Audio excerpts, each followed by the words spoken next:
This is a look of a man that is letting it be known to everyone that there's levels to this. There's levels to this hooping thing that y'all say. This is the look of a real psycho, all right? Like, I don't think people understand the level that Luka Doncic is performing at in this playoffs, but specifically this series, is something actually to be scared about. If the Minnesota Timberwolves don't win this series, this will be the game and the shot that will haunt them in their dreams. The step back Luka 3, let's dance Rudy, 4-time defensive player of the year. I'm not going for the tie. We finna go for the win. A lot of people are mad at Rudy, but I'm gonna be honest with you. Rudy is not the problem, okay? I'm gonna be honest. Rudy Gobert is not the problem in this series. He is not the reason why this happened. Now, anything, everyone should be mad at the Minnesota Timberwolves coaching staff for allowing that switch to happen and not strategically or either taking Rudy out of the game and putting Cat in the game. There's a certain moment in the game where you're sitting there and you're looking and saying, are the Minnesota Timberwolves either being out-coached right now, or is the Dallas Mavericks just a better team? And I'm going to be honest, I think they are getting out-coached by a lot of different variables in this game, and this was one of them. I wouldn't have left Rudy in this game. Rudy's not as mobile as Cat. Now, Cat ended up only being in the game for 2-3 minutes in the fourth quarter. They pretty much gave up on him and he didn't see the floor anymore. But he's a little bit more mobile. Luka sat there and said, let's dance. Can I have this dance? I think everyone knew this man's trying to get to his step back. Usually it's step back to the left. He said, oh, you think I'm going left? Bet. I'm finna pull up, step back to the right. One leg hop. Let's get it. I'm not mad at Rudy at this because they left you on that island. They didn't put you in a position to succeed. That's not your fault. Even Luka said, I was surprised that they switched. I think he thought Jaden McDaniels would have put up more of a fight to stay on him. Because then either you force him to drive and he just has to get the 2, but you for sure don't want him to have the step back dagger 3 in your face like this. This is not all Rudy's fault, but of course we have to watch it because it was just sick. Was I the only one at home saying, please don't do this, Luka? Bang. And Luka yells at the man and says, you can't guard me. He tells the 4-time defensive player of the year, you can't guard me. Go home. We're done. I could sit there and talk about Luka's points. He had 32 points in this game, right?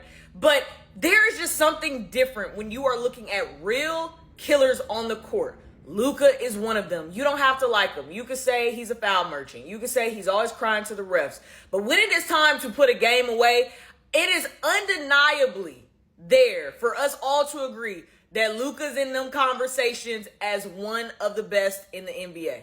Also in this game, I'm going to keep applauding Kyrie Irving because his attention to understanding that the engine that goes with the Mavericks is him being aggressive in the beginning. And in the first half, he struggled, and we've seen this in a lot of games in the series where sometimes he's not there all the way scoring-wise in the first half, but in the second half, he comes up big when it's needed. He had 20 points. But the biggest thing for us all to pinpoint on why the Dallas Mavericks won this game is he hit 2 big threes in that fourth quarter, one to give them the lead, but then he hits the corner 3 over there.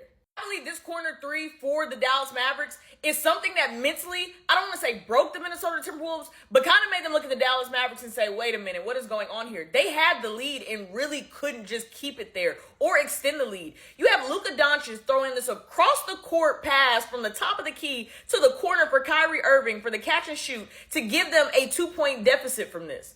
And that is what leads us to setting them up for the Luka 3-pointer after that. I mean, Kyrie Irving to me has improved so much in his game, his leadership, his mentality. But the corner threes, the spot up threes, the catch and shoots, I think has been one of the most impressive things of his game throughout this season, but especially in the playoffs. I said earlier that the Dallas Mavericks are out coaching the Minnesota Timberwolves. I'm going to give you a perfect example. Lively and Gafford have been amazing so far in this series. And if you really are watching these games, Jason Kidd is doing something that's very small, but it's also very important down the stretch of these games where these games are coming 2 points, 3 points, and they are needing closers. Derek Lively and Gafford are splitting minutes. He's not keeping them all out there at the same time for big bouts of time, okay? You're not going to see Gafford out there for the entire first quarter. You're not going to see Lively out there for the entire second quarter. What he's doing is, okay, Gafford, you're starting. Lively, you're coming off the bench. Let's go 4 minutes here and there. One, it's keeping them fresh. It's keeping your bigs fresh. It's giving extra bodies. It's also making it hard for the Minnesota Timberwolves to be able to match up because you're going to be always able to throw somebody else out there with the help of PJ Washington, who can also guard the post if need be. But that's one of those those coaching things that you look at Jason Kidd and saying, this is really smart what he's doing. So then when it comes to the fourth quarter, it's time to close out the game. You can put them both on the floor at the same time. And at this point, it doesn't matter. But what he's doing is managing them throughout of a game that is so intelligent to do as a coach, because you need your bigs, especially against this Minnesota Timberwolves team. But if you're keeping them fresh, keeping them out of foul trouble, and you're consistently alternating them, showing different looks, different faces, different bodies to the Minnesota Timberwolves, it puts you in an advantage. So when it comes time to close the game and you put them both out there, you're getting the perfect storm.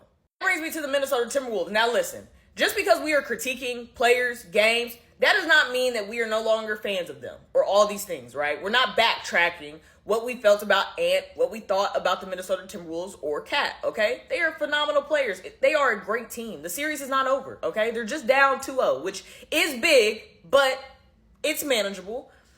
In me saying that, the reason that the Minnesota Timberwolves have lost both of these games is because of Anthony Edwards and Cat. And Ant shot 5 for 17 in game 2. Cat went 4 for 16 and then got taken out in the fourth quarter. That's not adding the first game that they had where they both still didn't play great. This is on your leaders. There's conversations that Ant is tired. I do think he's tired. I do think he underestimated a little bit the obligation and responsibility it takes to guard a player like Kyrie Irving for 4 whole quarters. I wish that the coaching staff would save him from himself and say, look, we understand you are a great defender. You take pride in this. For the first 2 quarters, you're not going to be the primary defender on Kyrie. Let's preserve your energy. Affect the game differently. Let's focus you on shooting the ball, getting downhill, being effective. Stop passing out of everything. Just focus on that. Second half, okay, let's rev up your defense, because there are reports that he had to get oxygen on the side of the bench to keep going. Cat is just, I think he's rushing it, trying to assert himself too quickly in the offense, doing a lot on defense. He's becoming a liability on defense because of the fouls now. And that is hard for the Minnesota Timberwolves, because if he's going to keep getting fouled, you can't be out there. And if you're then also not giving us production offensively, what are we really doing? This loss, the last 2 losses, are on your leaders. The one person that deserves to eat free in Minnesota for the rest of his life is Naz Reid. Yes, the 6th man of the year, who gave them 23 points and kept them in that game. And also was about to win that game for them. Naz Reid played amazing, okay? That is how you affect the game. If it wasn't for Naz Reid, I don't know what this game really would have looked like. But I'm telling you, that man deserves the game ball. Even though they lost, he kept them in there because no one else was really showing up. Mike Conley showed up a lot in this game, which I was great to see because they need him. But when the stars were kind of not being assertive and being aggressive, Naz Reid took the moment. The thing that I want to see from Ant in game 3 is that you have to be aggressive. And he did it in the first half of game 2, trying to get to the basket, getting to the foul line. But then you started to see throughout game 2, he's passing out of it. Turnovers. That big turnover that happened in the fourth quarter is essentially what lost them this game as well, because it led to the Luka step back 3. It gave them an opportunity. He's not being decisive with his decisions. He's not moving quickly. He's seeing different looks.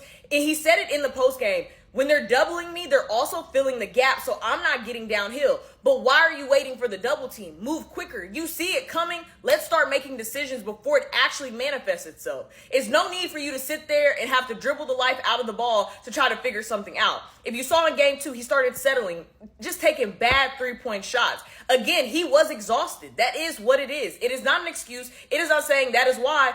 He's tired. So now they need to figure out, how do we manage his energy level? He is young, but what do we do to put him in a position to succeed? He has to be aggressive. You have to be the superstar. This team can only go as far as you take them, and we've all seen that. Dallas Mavericks are up 2-0 in this series and are heading back to Dallas for game 3 and 4. And with a man looking like this, I don't know if he has any intentions on losing this series.